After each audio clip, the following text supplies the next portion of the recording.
Welcome back, baby. Monday Evening Football Daily Show. Guys, I'm solo dolo today. Obviously, solo dolo. There's no Nicholas here. Nicholas had some things he has to take care of. He's a very important person and a very integral part to this operation as well. So we let him do what he's got to do. We're here to present you with some news, some information around the league. Let's get into it, baby. Let's get into it right away.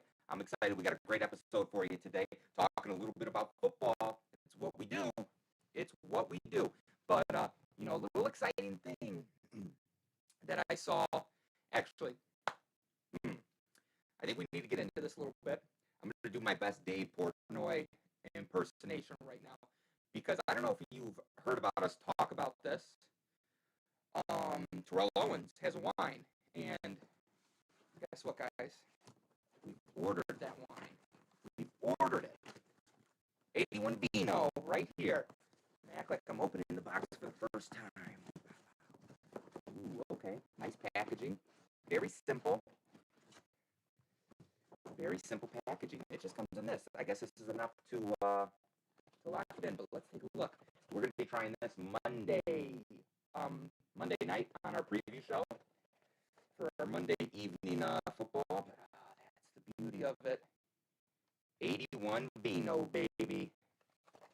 We are very excited to try that. We'll be trying that on stream. We'll let you know. We'll let you know our honest opinions of it because, to be honest, it's pretty exciting to see T.O. make a wine. I'm hoping it comes correct, But I think knowing what type of guy T.O. is, I think he's going to come correct with this wine. So I'm excited. I'm very excited about it. And, 81 Vino, definitely check them out. Order your very own bottle of wine. It's a 2017 Cabernet Sauvignon. It's delicious. I'll probably get slaughtered by the wine community. But, guys, speaking of drinking alcohol, the NFL wants to play a game in Germany, and I'm here for it because I will say this. It only expands the market, which is what they're trying to do. And I will say that the NFL is taking a very interesting but interesting way of going about getting a potential game in Germany. And that is they're kind of doing essentially what the Olympic Committee does and has a couple of different cities, try to compete for winning the Olympic bid. And the NFL is doing something very similar in Germany, I believe, where they're trying to get a couple of cities, that would be interested in hosting an NFL game. And I think they're essentially going to have them bid against each other. And I saw someone come out and say, well, the NFL has the money. Why do they need to do that? I mean, at the end of the day, the NFL is a business, and this is the business side of the NFL that I do enjoy seeing because, you want to get in a place in Germany that does have a good NFL market.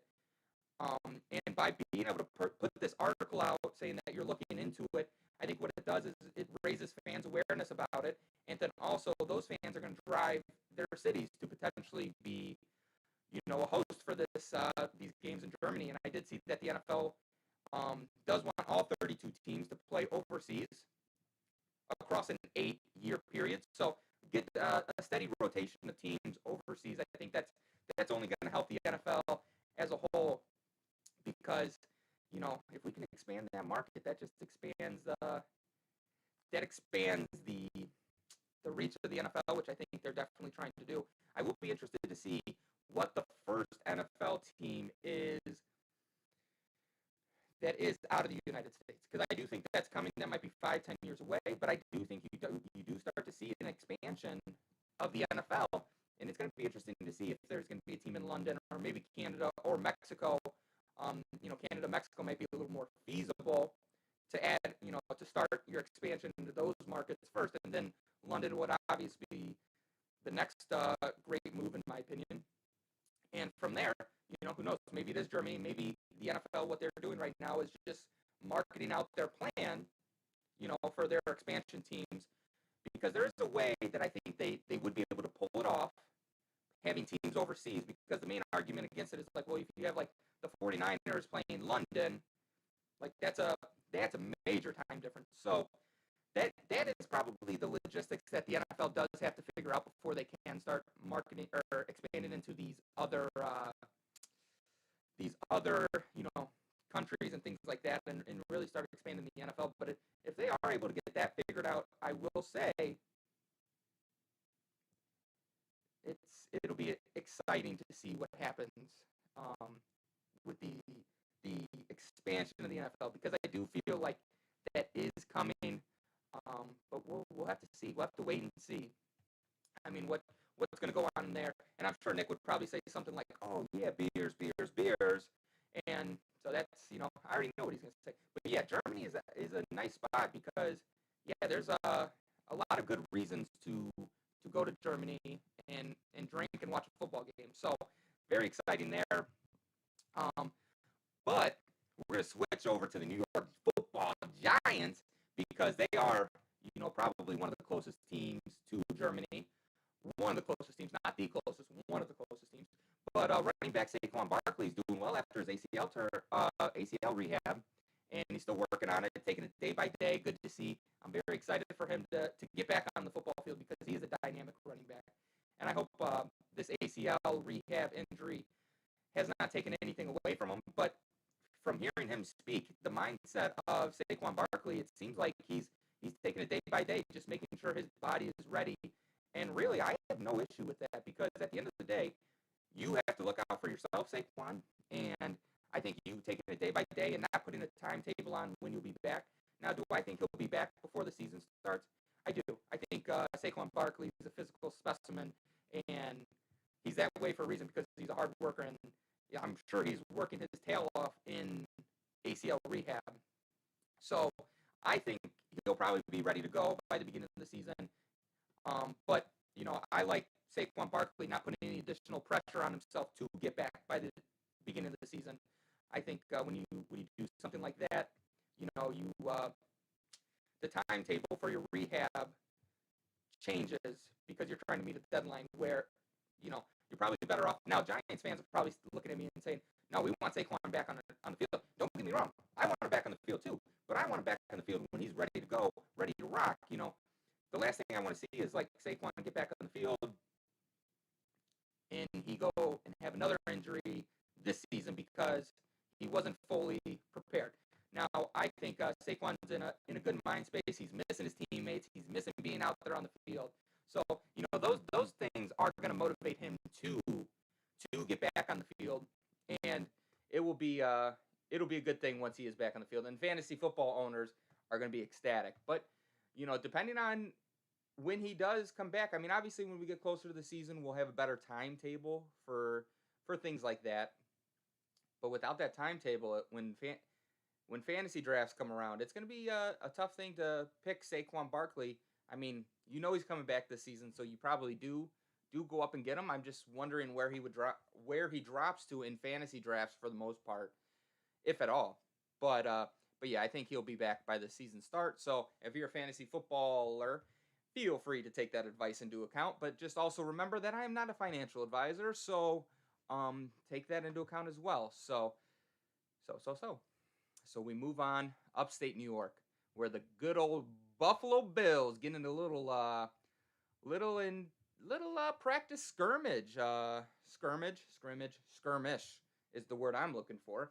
And the great thing about that, if you're a Bills fan, is, man, that's you do love to see those things in training camp. It's not like these guys are hating each other and there's like rifts between teammates. These guys are trying to make each other actively better. And to have like that fiery passion this early into training camp, I mean, a guy picks off Josh Allen and runs it back and houses it. Like, I mean, I gotta imagine, when AJ Epenza intercepted Josh Allen on that screen and ran it back, like, of course, John Feliciano wasn't gonna, take kindly to that. So he, got in his face a little bit. They threw down, and you know what? I think they'll be better teammates for it. And I did see Feliciano. He did come out and say, like, hey, iron sharpens iron, which is very true. And he, at the end of the day, if you're going to compete in training camp and try to make guys better for the regular season, like, that is one way to do it. Like, if you get a guy pissed off at you, he's going to play a little harder the next play. for sure. If he's got a little bit of a grudge against you, he's definitely playing harder the next play or the next set of plays or every time he goes against you, which ultimately is what you want as a teammate. You want your guy going hard because then you're going to go hard. I remember high school football, summer camps. Yeah, we would 7-on-7s, we would be talking that trash. We'd get into a little bit back and forth. That is a sign of a good team to me. That they can get into it, but then still handle their business on the field. It's not like they're having fights every other week. So, and also it's football, it's physical, it's combative. Sometimes you get your tail kicked, sometimes you kick the tail of another person, but tensions do get running high. So I think if you're a Bills fan, you got to be very excited on what's happening in training camp so far because it is something that is pretty exciting and it's a storyline for sure. But you have to be excited with that team. I mean, if you're a Bills fan, I don't know. I can't say enough good things about the Bills because I really like the position that they're in this year.